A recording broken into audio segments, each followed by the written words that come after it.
Hi, welcome to my channel. Today we have a technique video for you. Brown paper faux leather technique. Normally I do these on technique tags, but today I'm doing it on these 4x4 mini canvases. You can see the background here, and that's what we're going to create using the brown paper you see under these canvases. Now this is nothing special. This is brown packing paper that I got in my Amazon packages.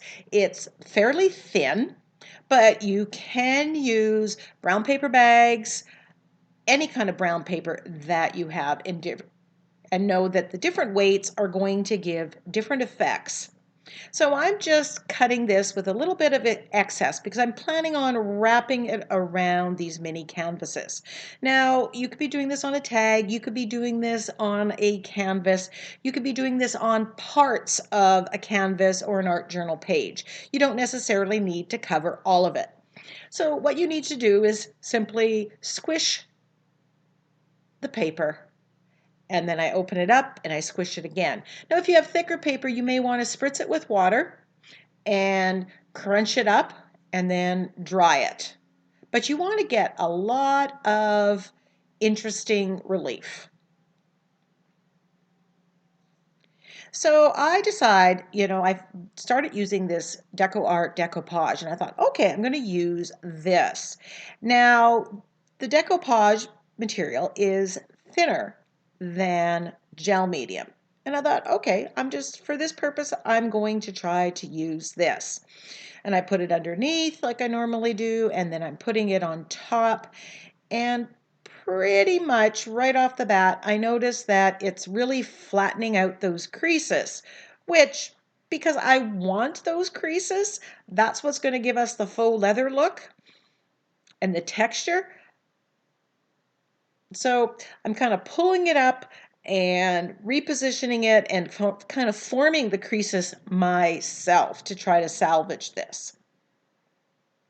Now, with most of my technique videos, I'm going to show you various ways of doing the same thing using some different materials, because I don't want you to go out and buy brand new stuff. So if all you have is decoupage medium or Mod Podge, you can use it, but I'm just giving you this information so that you will then know what to do.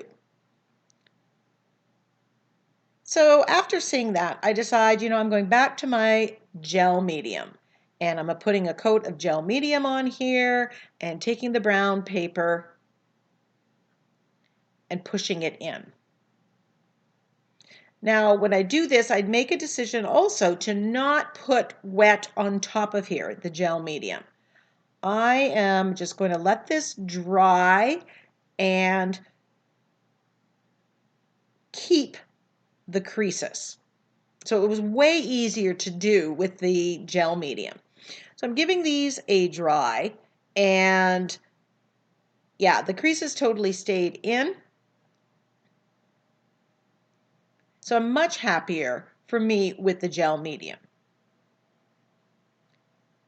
So I'm doing a couple more, and now that I've decided this is the way that I prefer doing it, it's the easiest, I'm just doing that. And as you can see, I'm trying to keep those creases in this paper because I want to get those interesting faux leather kind of look for the backgrounds of these mini magnets. The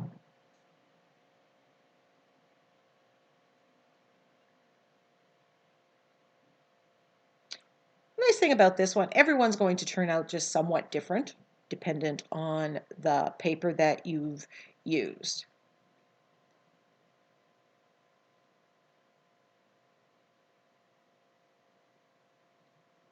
And I am going to finish some of these a little bit different as well. Again, to give you options, but experiment on your own. And if you create something that's like, oh my gosh, wow, please come back and share it with the rest of the people that are going to watch this video.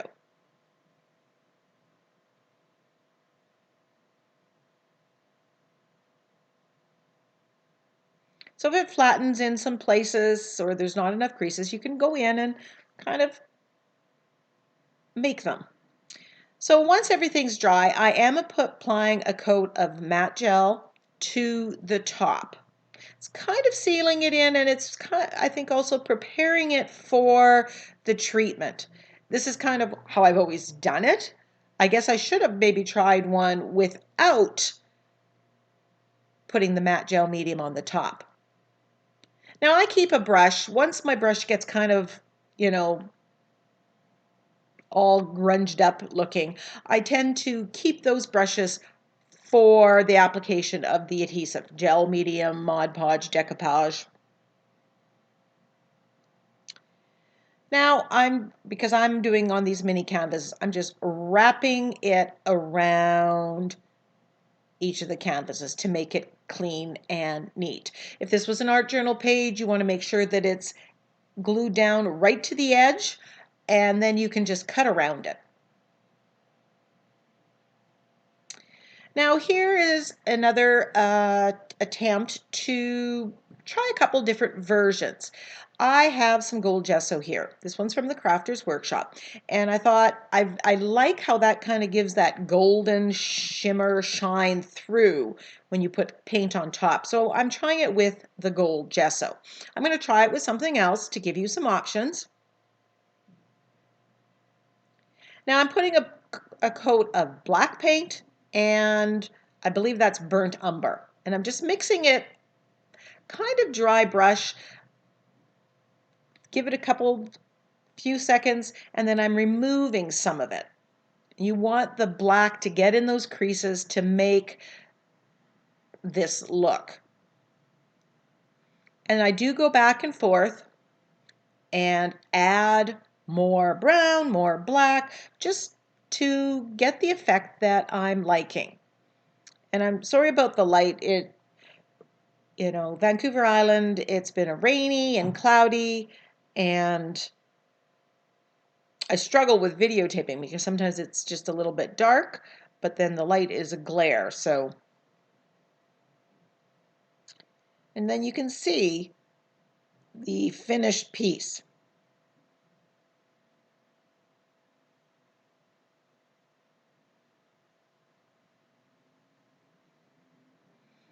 Now this one I use the matte medium or gel medium to put the paper on. Now I want to make this a little bit more shimmery, so I have gold there, and I'm putting it on the pad of my finger and kind of tapping on the side, and then just rubbing it on to the high points, just to give that shimmer and shine. Now, you may not want to do this if you're going strictly for faux leather. I want it kind of vintage textured look. I wasn't specifically going for faux leather. But you know me, I like my gold. Now I'm also adding copper here, and that just warms it up, and just a very little bit of copper applied with the pad of my finger again, and it really bumps this up. So if you don't have gold gesso, I thought, okay, let's try this with just regular acrylic gold paint. And this one's Artist Loft, but I've done it with Liquitex Basics as well. And I'm just putting the gold on here, just like I painted a layer of gold gesso.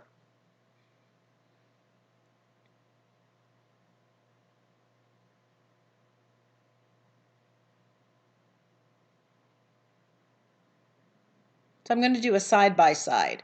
The one on the left, gold paint. The one on the right, gold gesso.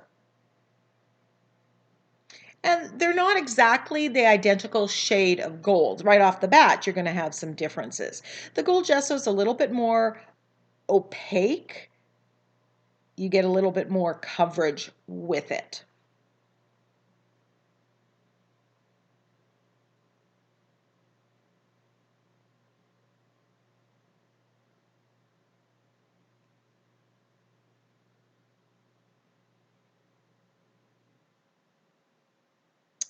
So this one, I decided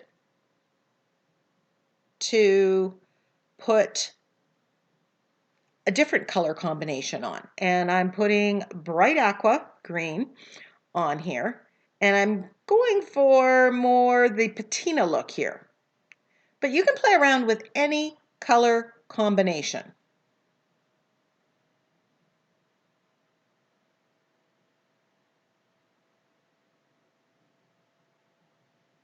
I think burgundy underneath with the gold on top or black on top would look nice. The sky's the limit. So here we have right and left, gold paint, gold gesso,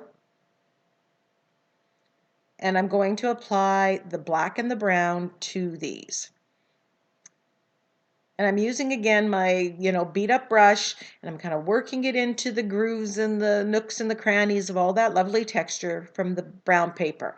And then I'm removing some of it. If I take off too much, then I'm going to apply some more. You know you're done when it looks like what you want it to look like.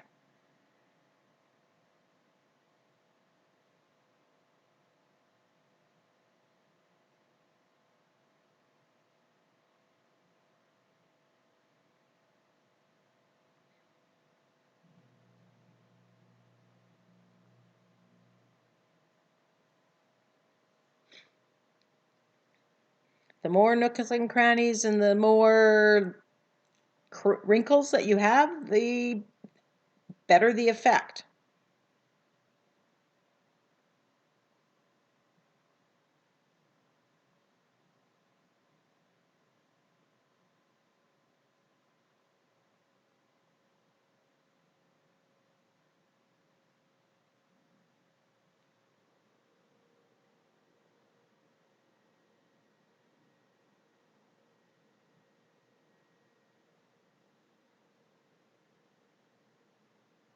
You could also do this with just different shades of brown and black. Now the one with the gold gesso has a different kind of glow. So if you have gold gesso and you're looking for places to use this would be a great place to use it. It makes a little bit of a difference, but I don't think that it is necessary to go out and buy gold gesso specifically for this project. The gold paint works really well, and like I said, you can use any color combination. You don't even have to do metallics if that's what you like. I'm thinking it would be nice to do with silver and blues as well. And here I'm just applying the metallic, the gold, and then the copper on them.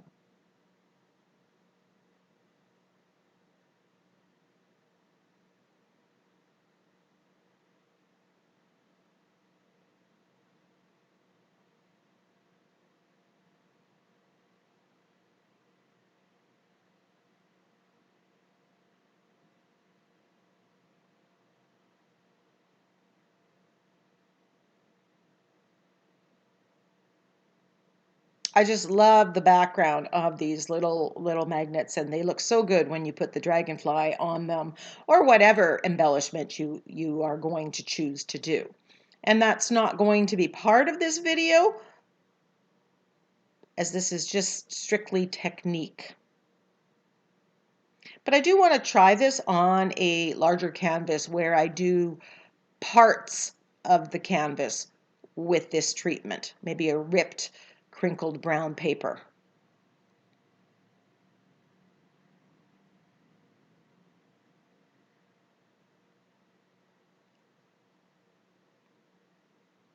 So back to the one where I put the bright aqua paint, and now that it's dry, I'm coming back with brown. I don't know if I remember putting black on this. Oh, there we go. Yep, a little bit of black. And again, you can decide how much black or brown or whatever color. I mean, navy on top of that would give you an interesting effect. There's nothing that you necessarily absolutely have to do it brown. Now, this is the one where I put the decoupage, and I'm noticing that when I put the layer of paint, the brown and black on top, it's kind of acting like a resist, and so the paint isn't necessarily staying perfect coverage. So that's another downside to using decoupage or Mod Podge. You could put a coat of clear gesso on top of that, but if you're going to that already, use the gel medium. In the end, I made this work, so you definitely can, but be aware that that potentially is going to happen.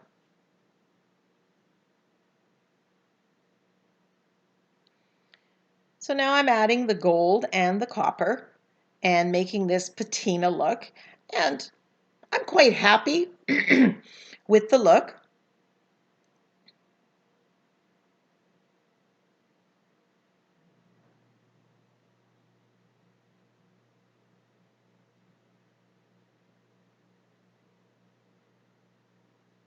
And there are all four of them. So the top two are gesso,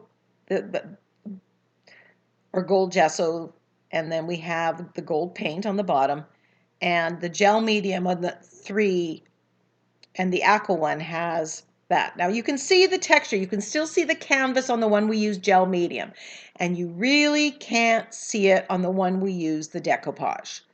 And I like the extra texture from the gel medium.